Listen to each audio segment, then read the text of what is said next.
اگر آپ ادبی دنیا کے کاموں کو پسند کرتے ہیں اور ہماری مدد کرنا چاہتے ہیں تو جوائن بٹن دبا کر یا نیچے دی ہوئی اکاؤنٹ ڈیٹیلز کے ذریعے کر سکتے ہیں۔ شکریہ۔ سلام بن رزاق کی کہانی اندیشہ۔ شیخ رضی الدین نے سامنے نگاہ ڈالی۔ عظمت نگر کی نیو کالونی کو جاتی ہوئی چھوٹی سی کچی پکی سڑک آگے جا کر دو رویا سرکنڈوں کی جھاڑیوں میں گم ہو گئی تھی۔ شیخ رضی الدین نے کلائی کی گھڑی دیکھی۔ 6:45 ہو رہے تھے۔ سورج بس ابھی ابھی غروب ہوا تھا، مگر آسمان پر بادلوں کی وجہ سے شام کچھ زیادہ ہی گہرا گئی تھی۔ سامنے دائیں طرف کے موڑ سے انہیں کچی سڑک پر اتر جانا تھا۔ وہ ترپاٹھی کے ٹھیے سے 6:30 بجے کے قریب اٹھ گئے تھے۔ اس کا مطلب ہے کہ انہوں نے 15-20 منٹ میں 3 کلومیٹر کی مسافت طے کر لی تھی۔ اب کچی سڑک سے مزید 3 کلومیٹر فاصلہ طے کرنا تھا۔ یہ 3 کلومیٹر کا راستہ ہی قدرے تکلیف دہ تھا۔ کئی بار اسی سڑک پر ان کی سائیکل کا ٹائر پنکچر ہوا تھا اور وہ سائیکل کا ہینڈل تھامے کشاں کشاں پیدل چلنے پر مجبور ہو گئے تھے۔ انہوں نے سائیکل کو کچی سڑک پر ڈالتے ہوئے آسمان کی طرف دیکھا۔ مشرقی افق کی جانب سے بادلوں کے پرے امڑے چلے آ رہے تھے۔ دور کہیں ہلکی سی بجلی بھی چمکی، جیسے کسی بچے نے سلیٹ پر ٹیڑھی میڑھی لکیر کھینچ دی ہو۔ اگر راستے میں بارش آ گئی تو بڑی فضیحت ہوگی، شیخ رضی الدین نے سوچا، مگر اب واپس مڑنے کا سوال ہی نہیں تھا۔ نہ جائے ماندن نہ پائے رفتن کا معاملہ تھا۔ اگر وہ ترپاٹھی کے ٹھیے سے آدھا گھنٹہ پہلے اٹھ گئے ہوتے تو یہ پریشانی نہیں ہوتی، مگر اٹھتے کیسے؟ جہاں کامریڈ احسن بخاری جیسا باتونی شخص موجود ہو تو مجال ہے کوئی آسانی سے اپنا دامن چھڑا لے۔ اس پر ترا یہ کہ وہاں کمل گپتا بھی آ گیا تھا۔ بخاری سیر تو گپتا سوا سیر۔ بحث چلی تو پھر کیا تھا، اللہ دے اور بندہ لے۔ وہ جب اٹھنے کی کوشش کرتے تو کبھی بخاری کبھی گپتا انہیں دبوچ کر بٹھا دیتے۔ کچھ نہیں تو وہاں 2 گھنٹے بیٹھے رہے ہوں گے۔ ان دونوں گھنٹوں میں ترپاٹھی نے آتما رام کے باکڑے سے 3 بار کٹنگ چائے منگوائی۔ ہر بار چائے پینے کے بعد بخاری اور گپتا ایسے تازہ دم ہو جاتے جیسے انہیں ری فیول کر دیا گیا ہو۔ درمیان میں ان کے شہر سے دور عظمت نگر میں جا کر بس جانے پر بھی اچھی خاصی بحث چل پڑی۔ یوں تو سبوں نے تعریف کی کہ چلو شیخ صاحب نے آخری دنوں میں ایک معقول مکان تو بنا لیا۔ شہر میں ایسے کشادہ مکان کا تو ہم تصور بھی نہیں کر سکتے۔ ہوا ایسی لطیف کہ سانس لیتے ہی طبیعت میں جولانی سی آ جاتی ہے۔ پانی ضرور بورنگ کا ہے مگر نمکیات سے بھرپور۔ پانی پیتے ہی بے تحاشا بھوک چمک اٹھتی ہے، ادھر کھاؤ ادھر ہضم۔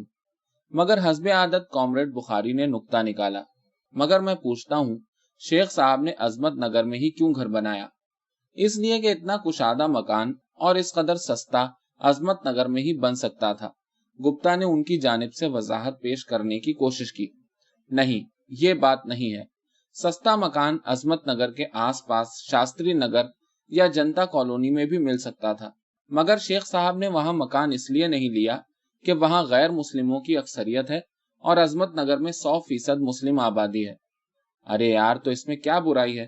ہر شخص اپنوں کے درمیان ہی تو رہنا چاہتا ہے۔ گپتا نے پھر وکالت کی۔ گپتا، یہی اپنوں والی بات تو ہمیں ایک دوسرے سے دور کر رہی ہے۔ ہم دھیرے دھیرے اپنے ہی گھر میں دیواریں کھڑی کر رہے ہیں۔ ہمارے ذہنوں سے انسانی برادری کا آفاقی تصور ختم ہوتا جا رہا ہے۔ ہم ہندو، مسلم، مراٹھا، گجراتی، پنجابی اور کشمیری جیسے ذیلی ناموں سے پکارا جانا پسند کرنے لگے ہیں۔ ملک غیر محسوس طور پر خانوں میں بٹتا جا رہا ہے۔ یہ رجحان یقیناً پوری قوم کو پارا پارا کر دے گا۔ بخاری جوں ہی سانس لینے کو رکا، گپتا نے ترنت اس پر آخری وار کر دیا۔ اسی کو تو کثرت میں وحدت کہتے ہیں۔ تم سالے کمیونسٹ ہر شخص سے اس کی شناخت چھین کر اسے نمبر میں تبدیل کر دینا چاہتے ہو۔ روس میں اس کا انجام دیکھ لیا نا۔ اگر کمیونزم اتنا ہی برا تھا تو اس کے خاتمے کے بعد وہاں سکون ہو جانا چاہیے تھا، مگر Serbia, Bosnia, Herzegovina, Chechnya, Azerbaijan, Uzbekistan, مجھے بتاؤ کہاں ہے سکون؟ بخاری کی دکھتی رگ پر انگلی رکھ دی گئی تھی اور وہ پورے جوش کے ساتھ بولے جا رہا تھا۔ گپتا بھی برابر دفاع کر رہا تھا، مگر شیخ رضی الدین ان کی بحث سنتے ہوئے بھی نہیں سن رہے تھے۔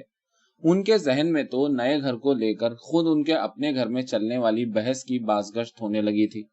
ریٹائرمنٹ کے بعد جب نیا مکان لینے کی بات چلی تو ان کے دونوں بیٹوں نے صاف طور پر کہا تھا، पिछले फसादात में हम यहाँ लुटते लुटते बचे हैं, लिहाजा मकान ऐसी जगह लिया जाए जहां अपने लोग हों। उन्होंने मुखालफत करना चाहिए तो बीवी ने डपट दिया, बच्चे सही तो कह रहे हैं, हमारी आपकी तो जैसी गुजरनी थी गुजर गई। बच्चों के सामने उनकी पूरी जिंदगी पड़ी है, आप अपना घिसा पिटा सेक्युलरिज्म अपने पास रखिए, बच्चे जैसा कहते हैं वैसा कीजिए। बीवी एक प्राइमरी स्कूल में उस्तानी थी और उनसे 5 बरस पहले रजाकाराना रिटायरमेंट लेकर मुसल्ला और तस्बीह संभाल चुकी थी।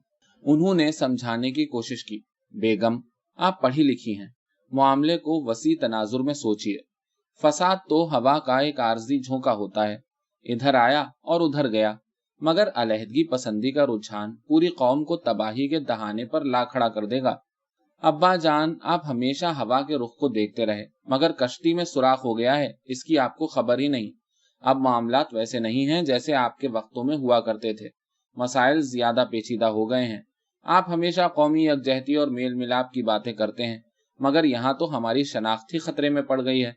हम अपनी शनाख्त खोकर कौमी यकजहती को गले नहीं लगा सकते। पिछले फसादात में जो कुछ हुआ वो हमारे लिए वार्निंग थी। अक्लमंद वही है जो वक्त के तेवर को समझता है। खुदा के वास्ते आप इस मामले में दखल मत दीजिए। इस तरह माँ बेटों ने मिलकर उन्हें चुप करा दिया और वो लोग शहर का मकान बेचकर अजमत नगर में मुंतकिल हो गए। कॉलोनी नई थी, मकान कुशादा और हवादार था, पानी का इंतजाम भी इंतहाई माकूल था। 100% आबादी अपने ही लोगों की थी। मस्जिद काफी बड़ी और खूबसूरत थी। पूरी मस्जिद सफेद संगे मरमर से बनाई गई थी। सब्ज रंग का गुंबद खिजरा की याद दिलाता था। मस्जिद की छत ग्रेनाइट के चमकदार पत्थरों से मुज़य्यन थी, जिनमें रुकू व सजूद का मंजर बड़ा ही रूह परवर लगता था। छत पर झूमर आवेजा थे, उनकी कीमत लाखों में थी। रात के वक्त मस्जिद के अंदर और बाहर ऐसी रोशनी होती कि पूरी मस्जिद बुक़्क़े नूर बन जाती। 5 वक्त लाउड स्पीकर से फुल वॉल्यूम में अजान दी जाती और अजमत नगर के दरो दीवार सदाए हक से गूंजने लगते। बच्चे बहुत खुश थे, बीवी भी खुश थी, मगर शेख रजीउद्दीन खुश नहीं थे। उन्हें बार बार अपना पुराना मकान, मोहल्ले, गलियां, त्रिपाठी का ठिया, अवामी लाइब्रेरी और संसार होटल याद आते रहे, जहां रोजाना शाम में उनके साथी मिलने आते थे और आधी आधी प्याली चाय के साथ पूरा पूरा घंटा बहस मुबाहिसे में गुजार देते थे। यहाँ अजमत नगर में सब अपने जरूर थे, मगर कोई उनका दोस्त नहीं था। त्रिपाठी, गुप्ता, बुखारी, सैयद, शुक्ला, कोई भी तो नहीं था। अब आखिरी दिनों में वो नए दोस्त बनाने से तो रहे। वो अक्सर अपने मकान की खिड़की में बैठकर सामने लोगों को आते जाते देखते रहते। लोग अक्सर पाजामा पहने, दुपल्ली टोपियां लगाए या तो मस्जिद की जानिब जाते नजर आते या फिर मस्जिद से वापस आते दिखाई देते। जुमे के जुमे तो वो भी नमाज पढ़ लेते थे, मगर बीवी के इसरार के बावजूद बाकायदा 5 वक्ता नमाजी नहीं बन पाए थे। अजमत नगर में आने के बाद से तो जुमे का भी नागा होने लगा था। अगर बीवी टोकती तो वो घर पर ही 4 रकत नमाज अदा करके उन्हें मुतमईन करने की कोशिश करते।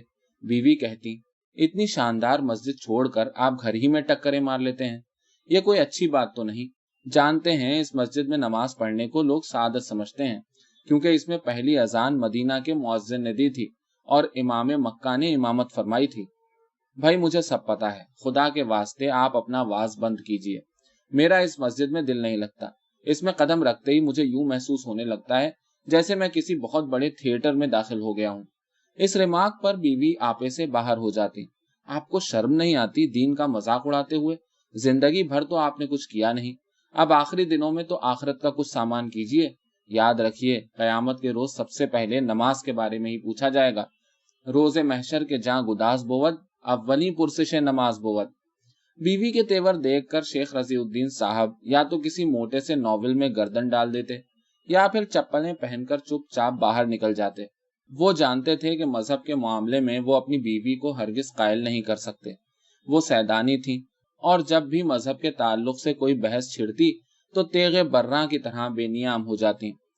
शुरू में शेख रजीउद्दीन को यहाँ वक्त गुजारना दूभर हो जाता था। वो हर दूसरे तीसरे दिन बस से शहर चले जाते, वहां दिन भर अवामी लाइब्रेरी में गुजारने के बाद सहपहर को त्रिपाठी के ठिये पर पहुंच जाते। वहीं उनके पुराने साथी भी आ जाते। 2-3 घंटे खूब बातें होती, फिर वो शाम होते होते बस पकड़कर वापस अजमत नगर लौट आते। मगर दिन भर की ये तगोदौ उन्हें बुरी तरह थका देती थी। बस का सफर भी काफी तकलीफ दे था। बसें वक्त पर नहीं चलती थीं। फिर जो भी बस आती इस कदर खचाखच भरी रहती कि 9-10 किलोमीटर का फासला अक्सर बस की छत का डंडा पकड़े खड़े खड़े ही तय करना पड़ता। रास्ते में धचके अलग लगते रहते। इस उम्र में ये मशक्कत उनके लिए बेहद तकलीफ का बायस थी। 2-3 महीने तक तो ये सिलसिला चलता रहा, मगर बाद में इसमें भी खंडित पड़ने लगी। आखिर उन्हें त्रिपाठी ने मशवरा दिया कि वो एक साइकिल खरीद लें। वो रोजाना सुबह सैर को तो जाते ही हैं, बजाय पैदल जाने के साइकिल से जाया करें, और उसी साइकिल से वो शहर भी आ सकते हैं। शॉर्टकट से आए तो 10 किलोमीटर का फासला आधा रह जाता है। न वक्त की पाबंदी, न बस का झंझट। जब जी में आया साइकिल निकाली और निकल पड़े। उन्हें त्रिपाठी का मशवरा अच्छा लगा। उन्होंने बीवी बच्चों के सामने ये तजवीज रखी। बच्चे तो खामोश रहे, मगर हस्बे आदत बीवी ने मीन मेख निकाली। अब इस उम्र में क्या साइकिल की सवारी आपको अच्छी लगेगी? उन्होंने खुश मिजाजी से जवाब दिया, बेगम, साइकिल की सवारी इसी उम्र में अच्छी लगती है। जवानी में तो आदमी हवाई जहाज भी उड़ा लेता है। बीवी ने होंठ सिकोड़ कर मुंह फेर लिया और बोली, जो जी में आए कीजिए, आप कब किसी की सुनते हैं। दूसरे दिन उन्होंने अपने अकाउंट में से रुपए निकाले, क्योंकि इस फजूल खर्ची के लिए बच्चों से कुछ तवक्को रखना फजूल ही था, और त्रिपाठी के साथ जाकर एक बड़े शोरूम से एक अच्छी सी साइकिल खरीद ली। जब वो साइकिल लेकर घर आए तो किसी ने कोई खास तवज्जो नहीं दी। बीवी ने तस्बीह फेरते हुए एक नजर साइकिल की तरफ देखा और फिर आंखें बंद करके दोबारा तस्बीह फेरने में महव हो गईं। बहू ने अलबत्ता करीब आकर साइकिल को छूकर देखा, मगर बोली कुछ नहीं। उन्होंने महसूस किया कि उसके होठों पर एक इस्तेहजाइया मुस्कुराहट है। रात में दोनों लड़के अपने स्कूटर फटफटाते आए। साइकिल को देखा। बड़े ने पूछा, किसकी है? बहू ने मुंह पर पल्लू रखते हुए जवाब दिया, अब्बा की, और मुस्कुराती हुई शौहर के हाथ से उसका ब्रीफ केस ले लिया।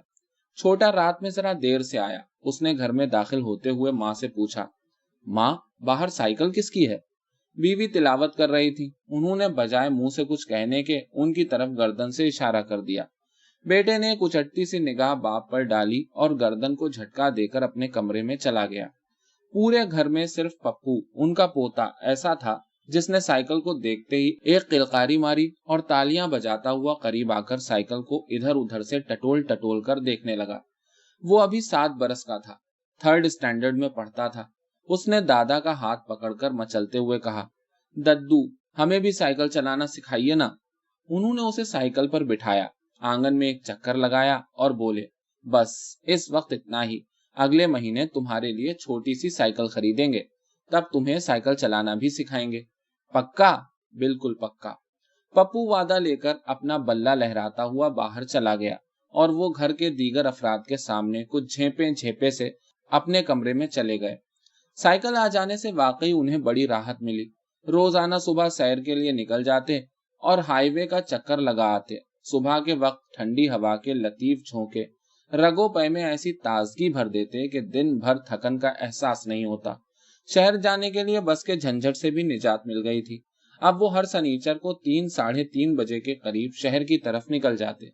लाइब्रेरी जाकर किताबें लौटाते, 2-1 नई किताबें अपने नाम लिखवाते, बीवी के लिए पान सुपारी खरीदते, चंदा मिठाई वाले से कोई ताज़ा मिठाई तुलवाते, इकबाल फ्रूट वाले से थोड़ा सा फ्रूट भी खरीद लेते। कभी कभी घर के लिए कोई ताज़ा सब्जी भी ले लेते। पप्पू के लिए टॉफियों या चॉकलेट का पैकेट लेना ना भूलते। उसके लिए नया कॉमिक्स या कहानियों की किताब जरूर खरीद लेते। फिर त्रिपाठी के ठिये पर जाते। वहां एक एक करके दूसरे अहबाब भी आ जाते। घंटा सवा घंटा उनके साथ गपशप करने के बाद 7-7:30 बजे तक अजमत नगर लौट आते। उन्हें हफ्ते में सनीचर के दिन का बड़ी बेसब्री से इंतजार रहता था। आज भी साइकिल के कैरियर पर रखे झूले में घर के लिए कई चीजें थीं। वो अक्सर त्रिपाठी के ठिये से 6-6:15 बजे उठ जाते थे, मगर आज बुखारी और गुप्ता की बहस की वजह से थोड़ी देर हो गई थी। मजीद बरा अचानक मौसम के तेवर भी बदल गए थे। 3 बजे जब वो घर से शहर के लिए चले थे तो धूप बिलोर की तरह चमक रही थी।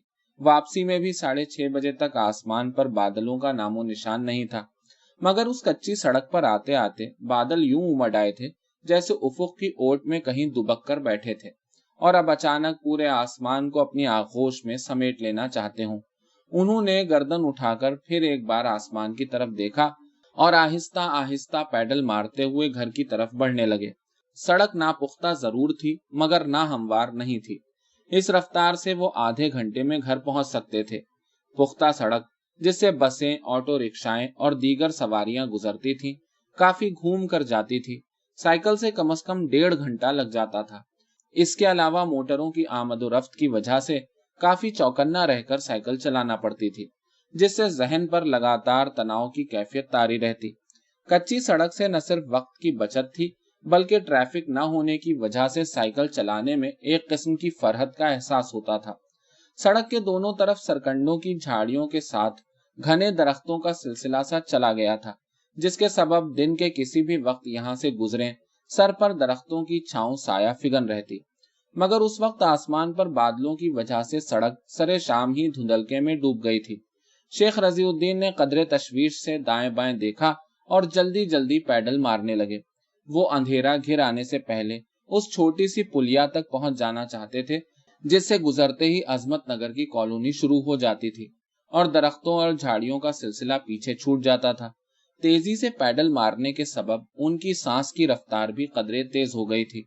दोनों तरफ दरख्तों की फुनगियों पर परिंदे पर फड़फड़ाते शोर मचा रहे थे, जिससे फिजा में एक बेहंगम शोर सा बरपा था। सड़क का पहला मोड़ करीब था, क्योंकि उन्हें शाम के मलगजे उजाले में उस शिकस्ता सराय का खंडर दिखाई दे रहा था, जिससे गुजरने के बाद वो 10 मिनट में अजमत नगर की पुलिया पर पहुंच जाते। उन्हें कदरे इत्मीनान हुआ। खंडर के पास से गुजरते हुए उन्होंने एक उचटती सी निगाह शिकस्ता दीवारों पर डाली और दिल में सोचा, पता नहीं कितने बरस पहले ये सराय आबाद रही होगी। सराय के पास ही किसी कुएं की टूटी मुंडेर भी नजर आ रही थी। तभी उन्हें एक अजीब सी आवाज ने चौंका दिया, जैसे पास ही कोई कुत्ता गुर्राया हो। उन्होंने अक्सर आते जाते सराय के पास इक्का दुक्का कुत्ते को लोटें लगाते या एक दूसरे से खुश फेलियां करते देखा था, मगर उस वक्त सराय के आसपास उन्हें कोई कुत्ता दिखाई नहीं दिया। वो पैडल मारते हुए आगे निकल गए। सराय पीछे छूट गई थी। मान कुत्ते की गुर्राहट फिर सुनाई दी। अब ये आवाज बिल्कुल वाज़ेह थी और उनके पीछे से आ रही थी। वो रुके नहीं, सिर्फ गर्दन मोड़कर देखा। वाकई एक सियाह कुत्ता उनके पीछे पीछे आ रहा था। सियाह रंगत पर उसकी शीशे सी आंखें काफी चमकदार थीं। वो भूत प्रेत के कतई कायल नहीं थे, मगर शाम के उस दम तोड़ते उजाले में वो सियाह कुत्ता खासा पुरस्रार लग रहा था। अक्सर टीवी सीरियलों में उन्होंने बदरूहों को ऐसे ही डरावने कुत्तों का रूप बदलते हुए देखा था। उन्होंने एक बार फिर मुड़कर देखा और उनकी हैरत की इंतहा न रही जब उन्होंने एक के बजाय 2 कुत्तों को ताक़ुब करते हुए पाया। साथ ही खौफ की एक हल्की सी लहर उनकी रीढ़ की हड्डी में तैर गई। कुत्तों की अफ अफ भी अब बहुत वाज़ेह तौर पर सुनाई दे रही थी। उन्होंने सोचा, शायद साइकिल के पीछे कैरियर पर रखे झूले में कोई ऐसी शय है जिसकी बू उन कुत्तों की कशिश का बायस बनी हुई है। उन्होंने याद किया, झूले में हस्बे मामूल बीवी की पान सुपारी, पप्पू की मैजिक स्लेट, उसकी 2 नोटबुक्स और नक्शे का एक चार्ट था। इसके अलावा कुछ भी तो नहीं था। उनमें कोई भी ऐसी शय नहीं थी जो कुत्तों को अपनी जानिब रागिब करती। तो फिर उन्होंने बेख्याली में बाएं हाथ से अपनी जेब टटोली। जेब में रेजगारी और मुड़े तुड़े 2-3 नोटों के सिवा कुछ भी नहीं था। गैर इरादी तौर पर उनके पांव मजीद तेजी से चलने लगे। सांस भी तेज हो गया। हर चंद के वो तवाहुम परस्त नहीं थे, मगर उस वक्त उनका दिमाग तवाहुमात की आमाजगाह बना हुआ था। उन्हें ख्वाम महसूस हो रहा था कि हर झाड़ी के पीछे कोई कुत्ता या कोई वहशी जानवर छुपा बैठा है और वो किसी भी वक्त गुर्राता हुआ उन पर झपट सकता है। कहीं झाड़ियों के दरमियान पिच्छल पाइयां दांत कटकटा रही थीं, कहीं दरख्तों की टहनियों से बेताल उल्टे लटके हुए डरावनी हंसी हंस रहे थे।